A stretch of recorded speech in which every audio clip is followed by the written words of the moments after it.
Welcome to another episode of Horseshoe Are You?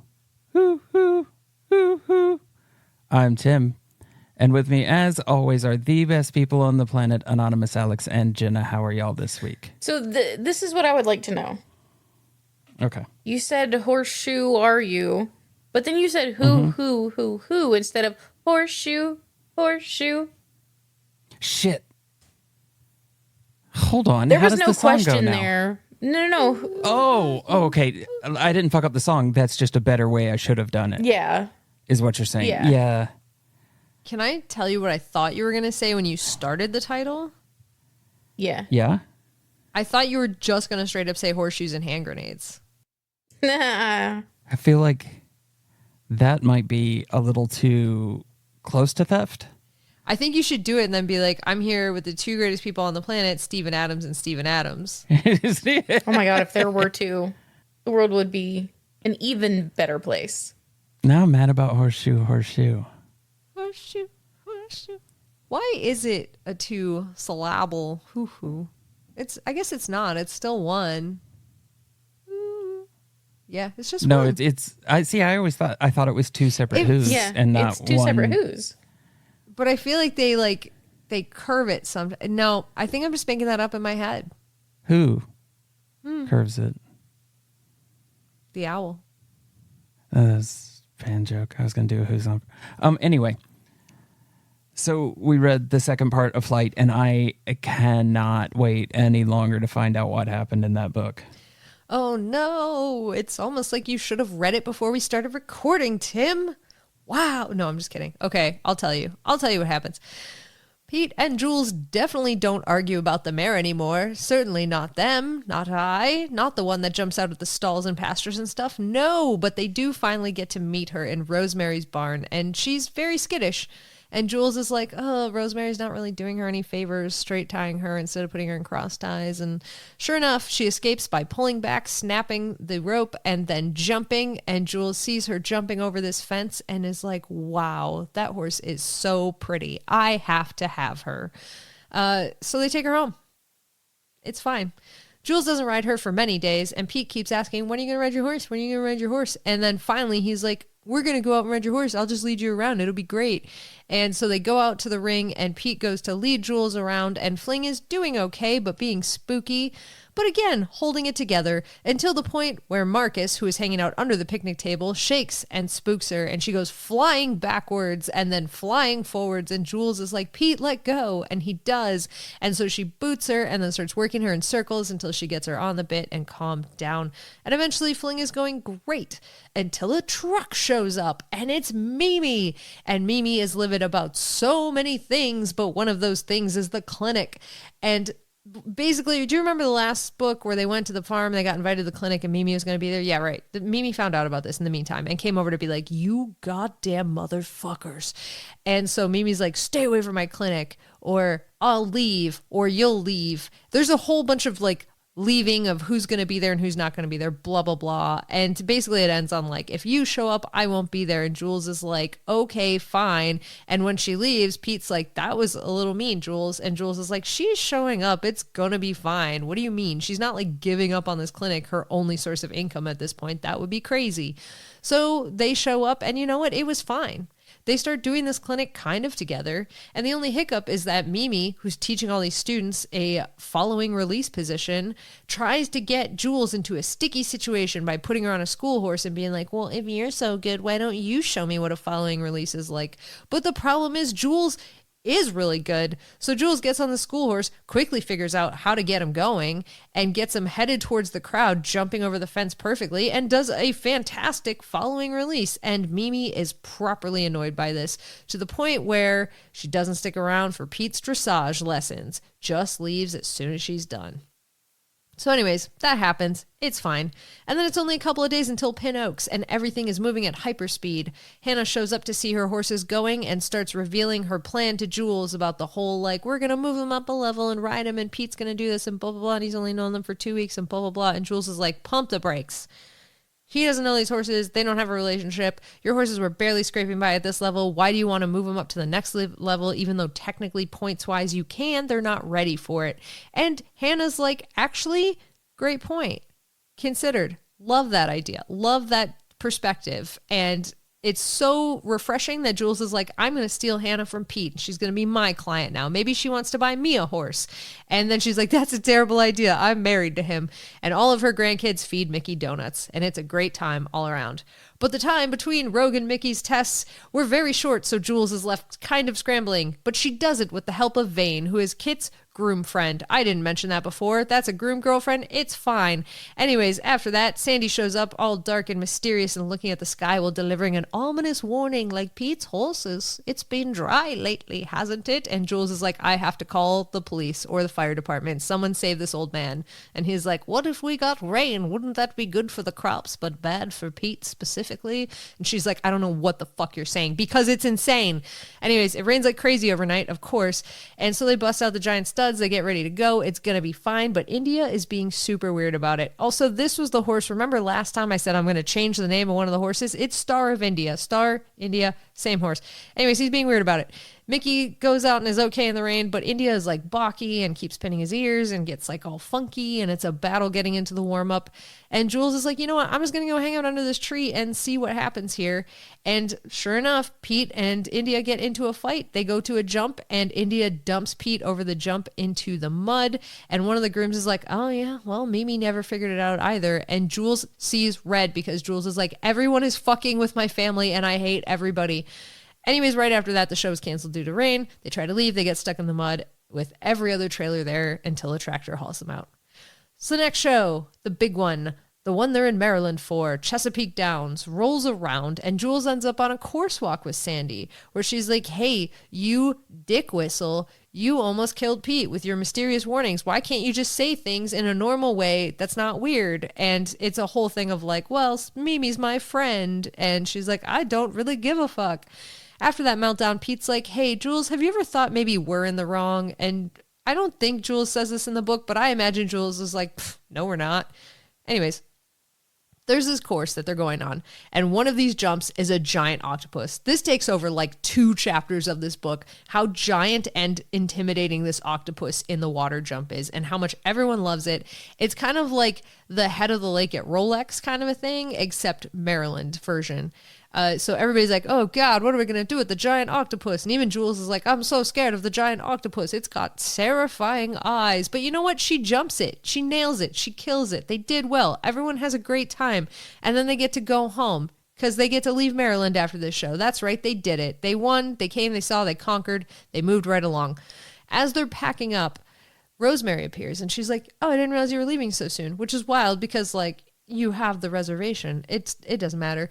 And Jules is like, yeah, we are actually. We're leaving. We're good to go. We came. We conquered Maryland. It's been a great time. Love it. Ready to go back to Florida. And Rosemary is like, hey, funny story. There's an issue with Fling. Technically, I didn't own Fling. That was actually the rescue, and they kind of accidentally adopted Fling out to someone else because of a paperwork snafu having to do with a holiday, vacation, whatever, person wasn't in. That's cool. Jules is like, well, you know, I'm sure I can talk to them. And Rosemary's like, yeah, cool story. It's Mimi. She's super reasonable. And Jules is like, God damn it, this woman. Anyways, she decides to tackle it head on. So she heads over to Mimi. She's like, hey, what the fuck? You adopted this horse that is mine. And Mimi's like, oh, wow, look who's here, the entitled little brat. And so they decide to hash it out by going on a horseback ride through the woods, I imagine, to fight to the death. But actually, they just have a conversation. And Mimi's like, hey, I hate you because you've had everything handed to you forever for your whole life, including Mickey. And that's where we find out that Mickey was supposed to go to Mimi instead of Jules, but the owners passed up Mimi because Jules was doing so well with Mickey. And then Jules is like, hey, you don't even know me, and gives the history of everything she's gone through. If you guys can just think back on the last like 7.5 books that we read or whatever, like pretty much that. And Mimi's like, I begrudgingly understand where you're coming from. And so they part ways, not as friends, but with an understanding of each other. And Jules takes fling. And that's this book. I don't want to be done with this book series. Oh, Me okay. either. Let's keep writing it then. Yeah, I think so. I think we should. I think Jules' fan fiction is what the world needs. Okay, so anyway, there are these horses that can time travel. Okay. Are we doing Highlander horses again? No, we're doing Outlander horses again. Yeah. You It's never did been yours. Highlander. You wrote yours. This is my turn. Mine are time travel what? horses, not fight to the death horses. I don't know if you realize that you just life alerted me so hard. But I was waiting for the opportunity to say that we're not going to do Highlander horses.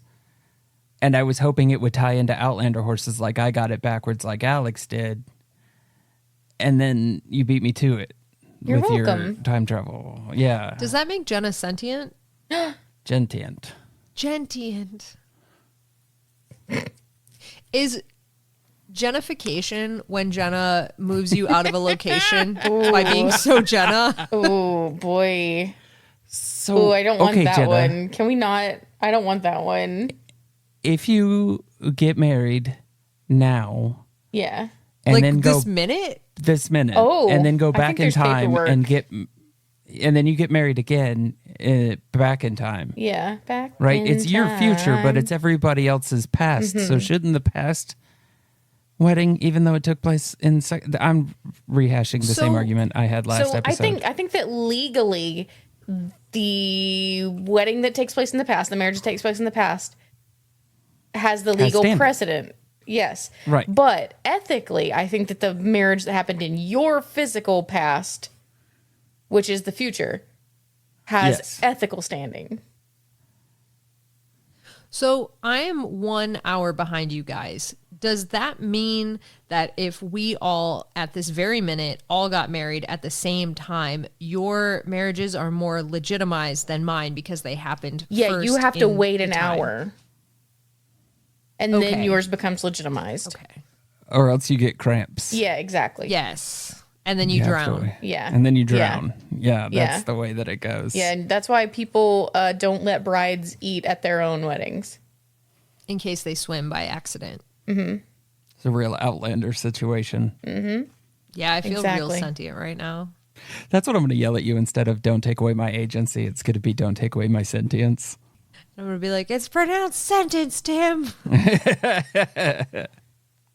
And you can have as many as you can make. Ooh. That's the story we need to write about the horses. When they Highlander each other, it's called sentence to sentience. Bum, bum, Yeah. bum. Right? That's so good. Right? Yeah. Sentence to sentience. So I have a question. Yeah. It's not about what you guys are talking about. I'm so sorry. But it is That's kind of okay. about what we we're probably talking about. need to like not be talking about it anymore and actually talk about the book. So that's okay. No, that's fair. Do you It's not about the book either. It is about the Oh, book. okay. I was going to ask about, do you think that like Mimi kind of ends up taking on one of those roles, like not like the dressage queen that Jules goes to, but like a sort of similar, like you can call Mimi up for things? Like because we don't know what the progression of this story is. I don't think we're done with Mimi. How does Mimi factor into this? Okay. So I think that it's kind of like I was going to say like enemy mine, but I don't think that's quite right. I don't think they'll ever be friends because Mimi is hateful. I think there's just like we came closer to like a tolerance of Jules. That's where I think we are, and just like an understanding And like, I'm not going to be outright evil and try to take your fling horse. So here's what I think. I think that if Mimi were to be the first to reach out, Jules will help Mimi, and then it would become if either of us ever needs any help, we do help each other out, even though we don't particularly care for each other thing. However, I think that if Jules were the first to reach out, it would never become that. But I do think Mimi would help her. But not in the same way that Jules would help Mimi, if that makes sense. Like, sort of the same thing that you just said. I think that Mimi would do it, but there wouldn't be... Like, Jules would do it to help out. Mimi would do it to get the advantage over Jules. Maybe. Yeah. Maybe. So basically, we're saying Mimi's a narcissist. I don't know. Maybe. I think she's just old and mean. But I kind of get it. Like, I feel like I didn't hate Mimi as much as you did. Like, even from like when you were messaging me while you read this book. Yeah, you were like straight up Mimi apologist immediately. Not Mimi apologist. Mimi apologist. You were like, hey, let me apologize for Mimi, is exactly what you said. That's not what I said. I said I can understand when like the world has chewed you up and spit you out, that you are resentful of. Like, I can understand where she's coming from being so just pissed at everybody. Like, even when it's not their fault, like just looking for someone to blame. I get it. See, I guess that's the other thing, because I usually find myself on the end of a conversation being like, why are you being a dick to me? I have done nothing to you. Don't take your fucking shitty life out on me. Like, that happens to me a lot at work, where I'm just like, don't, bro, it's not me. You can be mad at whoever else you want to be. Don't waste my time with your garbage. And that was the same way I felt about Mimi. Like, oh, you broke your collarbone? You know whose fault that is? Not fucking mine.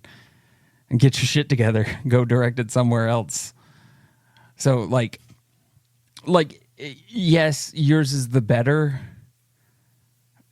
take on it, the understanding of where someone's at, and mine is the, I am irritated by you at this. So here's what I don't understand about Mimi, is that like she was this pissy about it, and she was such a twat.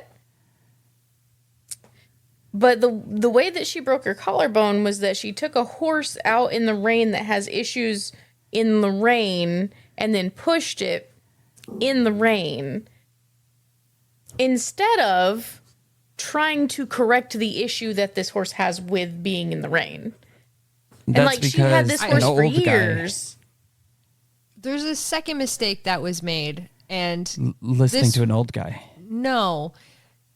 The way that she broke her collarbone, also, yes, to all the stuff about being in the rain, but she also could have sat back. She also could have sat back. Yes. She also could have sat back, yeah. Heels. But the old guy did say that you just need to force the horse. Old man Sandy. Yeah, you just need to force the horse to do stuff in the rain. That's exactly what they told the cavalry back in 1942, and that was the non-positive reinforcement training that we found works better through science. I really like playing old man characters. Come at me, bro. I kind of got annoyed at that guy too, because he was Sandy sucks. I was way more annoyed at Sandy than Mimi. I'm like, you know what, Mimi? I fucking get it. Your life has turned out really shitty through some fault of your own and some bad luck. I get it. With Sandy, I'm like, you're on top of the world. You're being a mysterious asshole just to be a mysterious fucking asshole. And like, he doesn't want to talk to Pete because Pete reminds him of his grandfather. And like, that should be why you do want to talk to Pete. You can't talk to his grandfather anymore. The man's dead. Also, like, why is Sandy having like a big dick contest over who's more sad about Pete's grandpa's death? It's fucking Pete, bro. Yeah, guy. Yeah. But like the way Sandy blames himself the entire time. Oh, it's my fault that she broke her and no, it's not. No, it's not. Like, you had the bad idea, but she went and did it. She knew that horse. Yeah, that's what I'm saying. Like, she had been through this. Like, you're not as important as you think you are, old man. Then again, she did have her stirrups uneven, so. God, I'd have been so mad. Some little whippersnapper comes and tells me my stirrups are uneven, and then I wouldn't care. I'd be like, oh. Actually, y'all probably had to fix my stirrups like 7 times while I was trying to ride the horses a couple times that I've done it. Like, how do you keep getting off like this?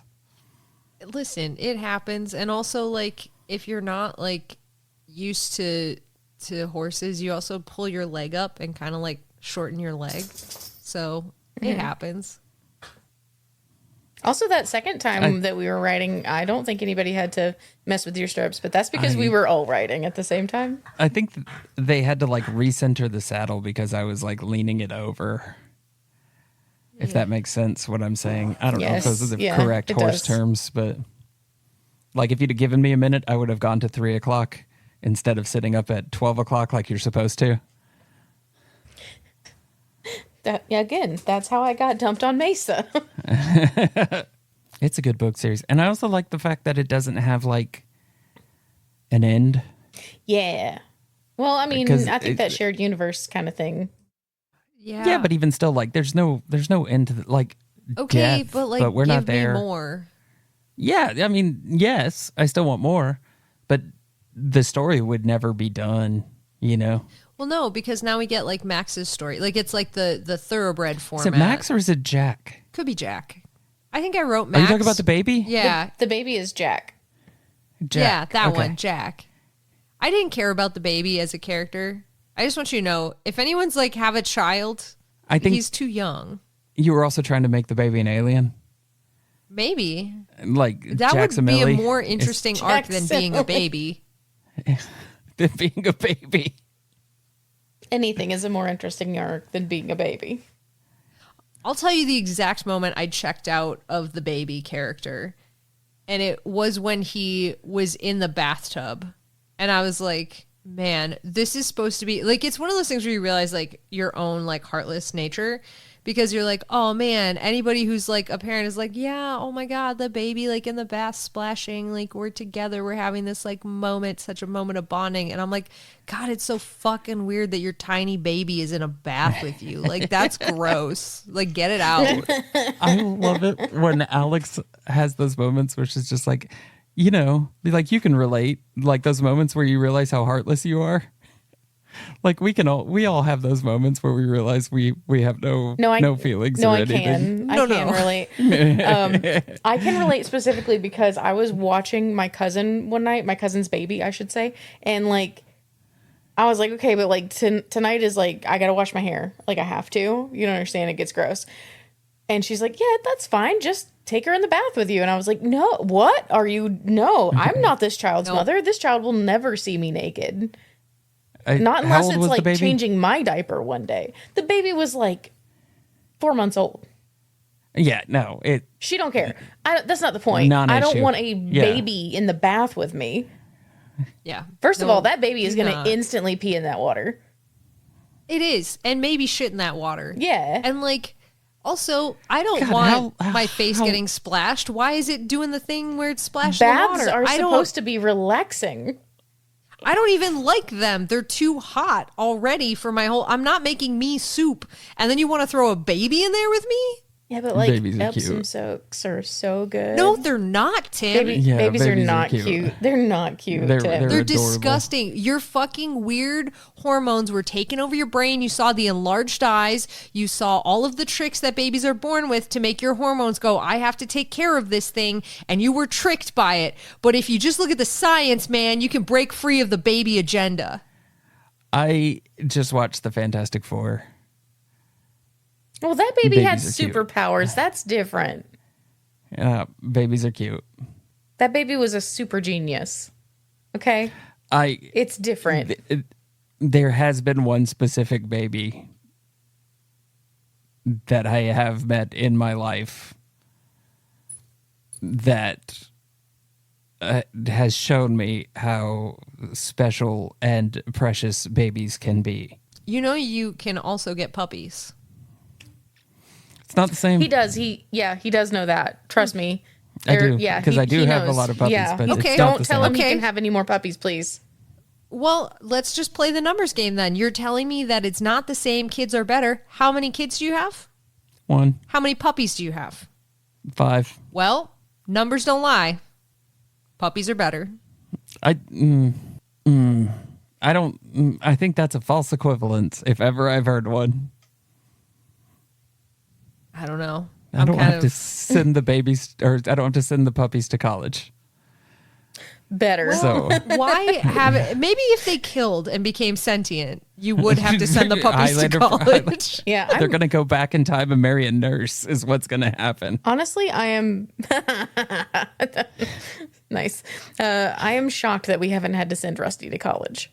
Rusty He's too could go to smart. college right now, and he would be the 75-year-old man in the back of the classroom who is going back to college and is just angry at everybody and has no time for these 20-year-old kids. Oh, kind of like Mimi. Yeah. Yeah. Kind of like Mimi. Yeah, he's very much the Mimi. Rusty and Mimi have a lot in They common. so do. Yeah. I love that. Yeah. Yeah. I like go to pick Rusty up because I'm like, you can't lay here. And he's like, don't tell me where I can lay. He's like, look at you and your fucking privilege. Everything handed Yeah. to you for your whole fucking life. And you're telling me that's I it. can't lay here. That's it. That is exactly Rusty. Rusty is so funny. Rusty will come up to the bed and he'll be like, just make eye contact, which means pick me up and put me on the bed, and I'll pick him up and he'll grumble at me the entire time when I pick him up and put him on the bed. I'm like, it's what you asked for. I'm literally doing what you asked for. And then Jenna's like, no, that's how he says he likes it. And he grumbles at you. Yeah. It's like the Roddy Rumble, but it's the Rusty Grumble. Rowdy Rumble. Yeah, Rowdy Rumble. As someone who recently became a wrestler, and that's not my lifestyle, I know these words. So this was the last book so far. Yeah. I don't know if there's going to be more books or not, but I hope there are more books, and I really enjoy this book series, and everybody should read this book series before the TV show comes out. I love the way you said that. That was my favorite. This is the last book so far. That's my favorite sentence structure that's ever happened. Is that wrong? Did I say it weird? No. I think it's right. I just really liked it. Like, Oh. this is the last book so far. This is the last book yet. I love it. And I do want more. I would like to Yeah. hear more. I feel like there should be more, like, I don't know, to do about this episode since we finished the book series, but I don't want the book series to be over, so it just gets normal to do. Yeah. It does and not get extra to do. it feels like we're also going to, like, we don't have to leave this universe yet. Like, it's not like, Yeah. oh my God, Yeah. I can't believe we spent, like, this long reading all this. It's like, okay, now we're going to do, like, Briar Hill and Alex and Alexander and Yeah. maybe join a Patreon. There's no maybe to that. But yeah, no, it's not like with like Amy and all that where we basically had to say goodbye in order to go on to the next thing. We don't. We will see these characters again. This is true. You know what else we're going to see again? No. Horse News. We're Oh gonna see it man. again. Last week she told us it was going to be bad. Yeah, I know. And that somebody submitted it, like somebody is funneling her bad horse news. Yeah. I love it. It better not be Shannon. Somebody's It is Shannon. You monster. It's my favorite thing. I love it when Shannon sends me horse news. Okay, so this happened. This was published September 11th originally. It happened a little bit before that, but this was during a race in Oregon. And basically what happened is that whoever was closing the gate behind the horse closed their tail in the gate, and when the horse sprinted off, they ripped their tail off, and there was Oh, a God. massive lawsuit. Yeah. Yeah. Good God, that sounds horrible. It's awful. And it's happened a few times. Oh my god. And they've actually had to euthanize horses before when this is God, no. Why don't we have little tail breakaway doors? This is what I'm going to invent. Yeah. Just a little gate where the edge breaks away. Yeah. It shouldn't. It's one of those things where it's like, it's kind of on the people loading in the gate to make sure that their tail is not wrapped around any part of the gate, and they failed to do it. But they got $50,000 in sorry, $49,999 in the lawsuit where this mishap occurred. But yeah. Ugh, I hate that. Yep. Yeah. Okay, so like that was the one thing I'd learned from the Horse Girl books is always close the gate. Mm-hmm. But now there's like this is like I've graduated to second level of always close the gate and always close the gate, but don't close the horse in the gate. Yeah. It's a slightly different gate saying, because when the always close the gate is like always make sure the horses are like safe and contained in their fields. Yeah, different gate, but yeah, definitely a second level of like, but also check that the tail is not in there. But yeah, she had to get most of her tail amputated. God, see, now this is something I would hope as like a person I would be smart enough to look for that. Mm-hmm. Yeah. But like you don't know, and when you get in a hurry for stuff, like I'm glad somebody told me. In case I'm ever in this position, now I'll know that that sounds horrible. It is horrible. Fucking horses. Always Okay, get in now these situations. here's my other question. Okay, so you said like I always thought that horsetails were kind of like just mostly hair, but you said there's a good bit of like muscle in there. There's bone and skin, so like if you that's way further than I thought that it was. You know, it's a pretty decent amount. so man, And this had nothing to do with like tying or anything like that. They didn't tie it. They were saying like they were like, well, did they tie it to the gate to keep the horse standing? And they said they did not in this scenario. wait, They're not. Is sure that a what thing that people do? Apparently, sometimes if the horse keeps trying to sit in the gate, they'll like twine their tail to the gate, which should break away. God. But that's not what happened here. And it sounds like that's like not an approved or common practice at all. So do they not have a lot of feeling in their tail? I guess would be my question. They do. So the horse might know that their tail is in the gate, but not know enough to not run away when they feel that. So, like, if their tail, like the hair is wrapped around the gate, they might not necessarily feel or like understand that it is trapped in the gate. I gotcha. And when they launch off, like thoroughbreds do at the beginning of a race, it would be the same thing as if like you got like your pant leg caught on a chair and then suddenly decided to jump forward as fast and as hard as you could. Like you would hit the end of that and like either take the chair with you or whatever. Oh, that's terrible. Yeah. Yeah, it's not good. Ooh. Okay, we got to get away from that. Let's go do a horse quiz. Let's go do something equally as traumatic. A horse quiz. Yeah, that one really got me. Like, that sounds terrible. Yeah. Like, you know how sometimes you can like see an injury or hear an injury and you're like, man, that's kind of rough. That one sounds like awful to me. Like it's like it hurt my spine. Yeah. There's a quote in the article that I will not say out loud that even had me like, huh? Oh no. Well, on that bright and happy note, are you guys ready for number one? Somebody give Shannon a hug. Yeah, for real. Shannon, why did you do that to us?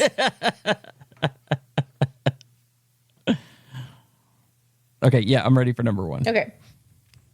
Number one is a 2007 American action film directed by Michael Kush and produced by Pierre Spengler. 2007. We're doing flight again, right? Flight stuff. Flight of the Conchords. 2007. All right, I'm going to need a little more information.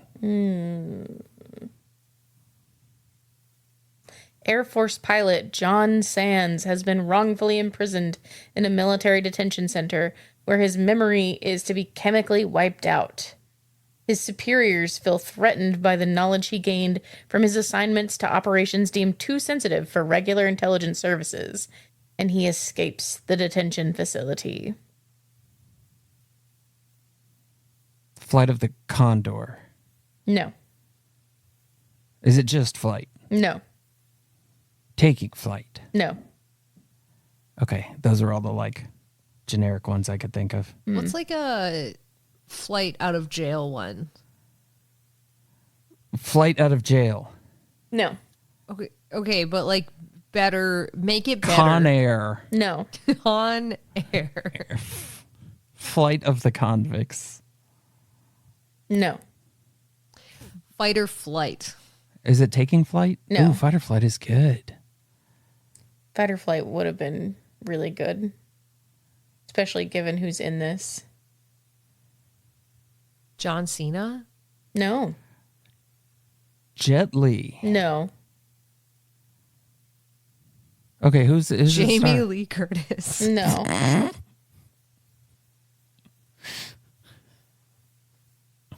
Who's in it? It's a person. Why won't she tell me? It's I Steven don't Seagal. In 2007, he was still making movies? Oh, He's yeah. still making movies to Yeah. this day. They're awful. Yeah. Trisha sends me clips constantly, and I'm like, please stop sending me Steven Seagal clips. Remind me to give Trisha a high five next time I see her. Flight. I don't remember a 2007 Steven Seagal movie. You shouldn't. This could be anything. He was making like $20 budget for the entire film karate movies. Like, what are we doing? I don't. I'm gonna need help. We're gonna have to go to word association or something on this one because I don't know it. It's like Flight of Fists or some shit. Ooh, you're that's real not bad. close. Yeah, I know because fucking I know his MO. Flight of kicks, flight of legs, flight of punches. Nope. What's flight of fists? Actually, sounds kind of good. You know who would say that? Steven Seagal. Yeah. Okay. Yeah. Let's go to word association on Fist this of one. Flights. No. Fist of. He's gonna have his memory wiped. So it's a future movie. No. There's probably like he probably saw Men in Black and was like, oh, I have a fucking idea. Flight of Men in Black. What if Men in Black was a karate movie? Okay. Yeah. Word association. Let's go. Okay, so Alex was really close. That's what she said. Flight of fist. That Flight was of the fists. no. The last word in that is wrong. Okay, but it was really close though. Flight of Fury. I feel like Yep, you said that's it. No, it's Is it. it? Oh Really? my god, Yeah. that's such so a terrible. stupid. I fucking hate Jason Segel. Just Well, Jason it's Segel. Steven. I like Jason Jason. Segel. Steven Seagal, I hate. I'll accept Jason Segel. All right. Are you guys ready for number 2? Yes, I hope so. Number 2 is a 1982 animated fantasy film produced and directed by Jules Bass and Arthur Rankin Jr., loosely combining the speculative natural history book of the same name by Peter Dickinson with a novel by Gordon R. Dickson, and it stars John Ritter, Victor Buono, James Gregory, James Earl Jones, and Harry Morgan. It's got to be a bird name. It's got to be like Flight of the Condor or something. It's a Rankin Bass movie, so And like that's what I'm saying. It's got to be. I wish we could like phone a friend and call in any one of our animator friends to answer this. Yeah. Flight of the Hummingbird. Flight of the Bumblebee. No. Flight of the Butterfly. It could just be like Take Flight or something like that too. It could be, but I think it's Flight of the something. Is it Flight of the something? You have your "the" in the wrong spot. The Flight of Fairies? That's not bad. The Flight of You're getting close there. Oh, okay. So what's another made-up flying creature? Well, it could also be like butterflies. The like a Flight real- of a real Phoenix. Flight of Phoenix. The Flight of... The Flight of Frogs. Okay, so but you said you were close with fairies. So The Flight of Fae. who else flies? Gargoyles? Gargoyles fly. The little monkeys from The Wizard of Oz. The Flight of Dragons. Yes. Oh, there you go. Do you guys remember that movie?